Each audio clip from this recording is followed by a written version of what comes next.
શું તમે ક્યારેય વિચાર્યું છે કે છેક હિમાલયમાં પીગળતી હિમનદીઓની અસર આપણા ગુજરાતના બંદરો પર કેવી રીતે પડી શકે છે? જ્ઞાન વૃક્ષ પર તમારા સૌનું સ્વાગત છે. આજના આ વિશ્લેષણમાં આપણે આવી જ કેટલીક રસપ્રદ ઘટનાઓ વિશે વાત કરીશું અને સમજીશું કે ભૂગોળ અને કરંટ અફેર્સ એકબીજા સાથે કેવી રીતે જોડાયેલા છે, જે તમારી સ્પર્ધાત્મક પરીક્ષાઓ માટે ખૂબ જ મહત્વપૂર્ણ છે. તો આજે આપણે એ જ સમજવાના છીએ કે તાજેતરની ઘટનાઓ ભારતના ભૌતિક અને વ્યૂહાત્મક નકશાને કઈ રીતે બદલી રહી છે. અને હા, આ એવા સવાલો છે જે સીધા જ મુખ્ય પરીક્ષામાં પૂછાઈ શકે છે. ચાલો તો ફટાફટ જોઈ લઈએ કે આજે આપણે શું કવર કરવાના છીએ. આપણે આ 5 મહત્વના ક્ષેત્રોને આવરી લઈશું, જેથી પરીક્ષાની તૈયારી માટે એક કમ્પ્લીટ પિક્ચર મળે. દરેક મુદ્દો પ્રિલિમ્સ અને મેઇન્સ બંને માટે અગત્યનો છે. તો સૌથી પહેલાં ચાલો શરૂ કરીએ આબોહવા સંબંધિત મુખ્ય આપત્તિઓથી, જે હમણાં બહુ જ સમાચારોમાં રહી છે. આ સેક્શનમાંથી કારણ અને અસર આધારિત પ્રશ્નો બનવાની પૂરી શક્યતા છે. ચાલો આ GLOF શું છે એ સમજીએ. તાજેતરમાં સિક્કિમની તિસ્તા નદીમાં જે ભયંકર પૂર આવ્યું ને, એ દક્ષિણ લોહનક સરોવરમાં થયેલા GLOFનું પરિણામ હતું.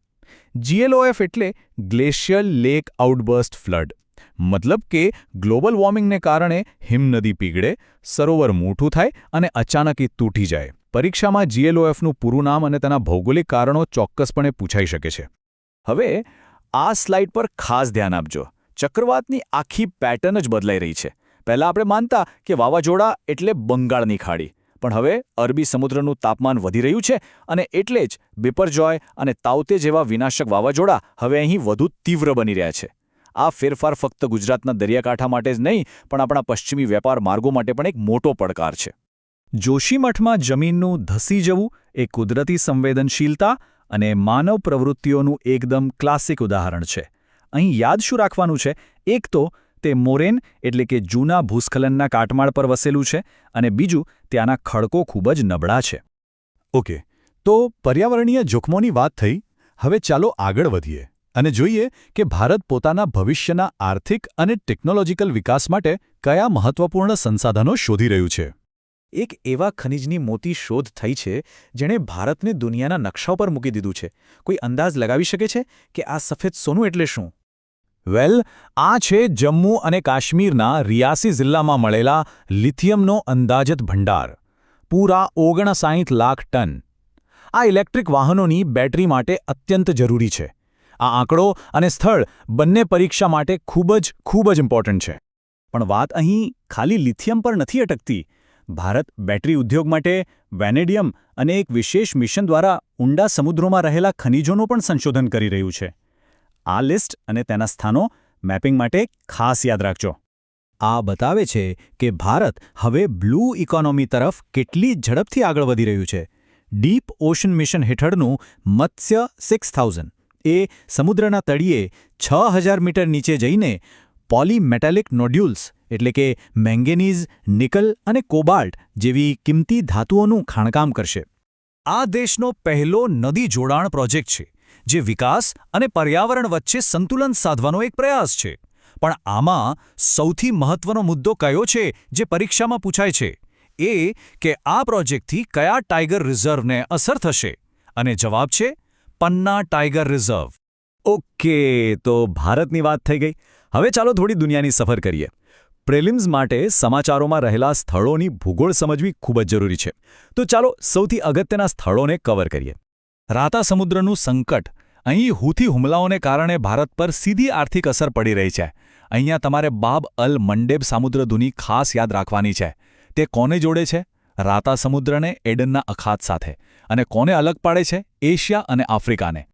રશિયા-યુક્રેન સંઘર્ષને કારણે કાળો સમુદ્ર સતત ચર્ચામાં રહે છે.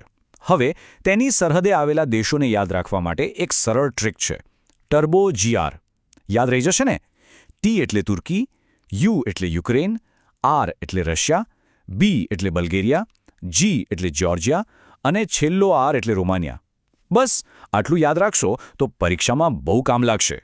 કચ્ચાથીવું ટાપુ ભલે નાનો હોય, પણ ભારત-શ્રીલંકા સંબંધોમાં આ એક સંવેદનશીલ મુદ્દો છે. તેનું ભૌગોલિક સ્થાન, પાલ્કની સામુદ્રધુની અને 1974નો કરાર, આ બે બાબતો પરીક્ષા માટે અગત્યની છે. અને આ તો પરીક્ષકોનો ફેવરેટ સવાલ છે લક્ષદ્વીપની ચેનલ્સ. કન્ફ્યુઝન બહુ થાય છે, પણ સિમ્પલ રીતે યાદ રાખો. 8 ડિગ્રી ચેનલ દેશ બદલી નાખે છે, એટલે કે ભારતથી માલદીવ્સ. જ્યારે 9 ડિગ્રી ચેનલ ભારતમાં જ મિનિકોયને બાકીના લક્ષદ્વીપના ટાપુઓથી અલગ કરે છે. બસ આટલું જ. ચાલો તો આખી દુનિયાની સફર કરીને હવે પાછા આવીએ આપણા ગરવી ગુજરાતમાં અને જોઈએ કે ગુજરાત કેવી રીતે ભારતની વિકાસગાથામાં મુખ્ય ભૂમિકા ભજવી રહ્યું છે.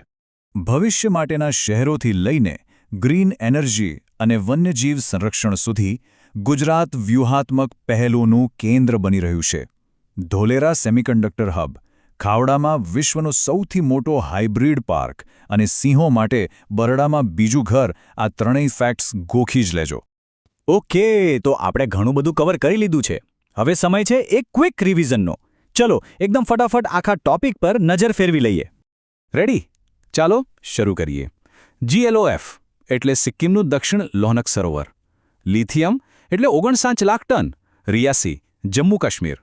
કેન બેતવા પ્રોજેક્ટથી પન્ના ટાઇગર રિઝર્વને અસર થશે.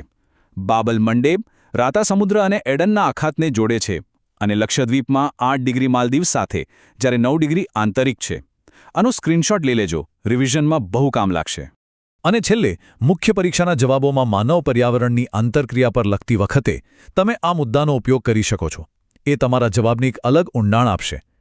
મને આશા છે કે આજનું આ વિશ્લેષણ તમને સૌને ઉપયોગી નીવડ્યું હશે. જો તમને આ માહિતી ગમી હોય તો આ વિશ્લેષણને લાઇક કરો, તમારા મિત્રો સાથે શેર કરો અને હા, જ્ઞાનવૃક્ષ ચેનલને સબસ્ક્રાઇબ કરવાનું ચૂકશો નહીં. તમારા કોઈ પણ પ્રશ્નો હોય તો નીચે કોમેન્ટ બોક્સમાં જરૂર જણાવજો. ફરી મળીશું એક નવા વિષય સાથે. જય હિન્દ.